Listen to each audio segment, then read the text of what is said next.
I want us to really stop spending so much of our time, you know, being so intrigued and fascinated by dudes who live their lives on the DL, you know what I mean? Which society is now calling this whole down low phenomenon that is, you know, selling books across the country. And I'm not by any means criticizing or faulting the authors of these books, but I want our community especially, let's start calling these young men exactly who they are: drowned and lost. Drowned and lost in their own emotions and their own feelings. These young men are putting our lives at risk.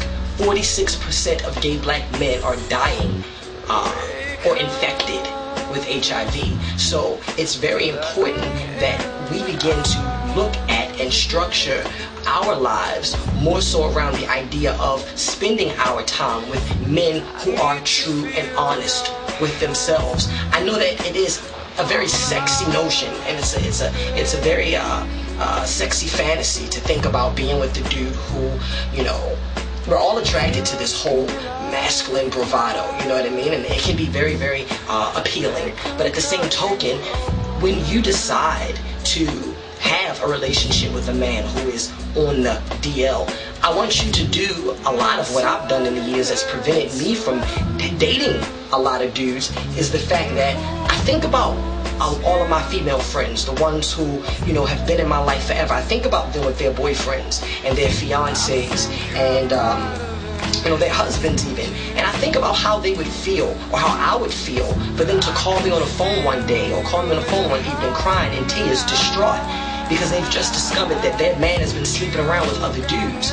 And as exciting as it may be for some of us to sort of play with the idea of dating a man who, you know, has a girlfriend or has a wife or has a family, I want you to stop and think about how it affects your sister, or how it affects your best female friend, or how it would affect the mother of your god kids, how it affects some of the coworkers who you're closest to when you decide to have these relations, because they aren't fulfilling. They can't be. If you think about it, you can't bring them around your family or your friends. They're sure as hell not going to introduce you to their family or their friends.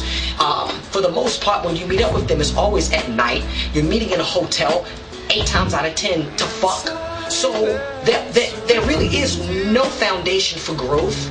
And if by chance you so happen to end up with a young man on the DL, drowned and lost, who decides, okay, he's going to jump headfirst into this lifestyle, you have to know and understand that he's not going to continue along his journey with you by his side. You're the first.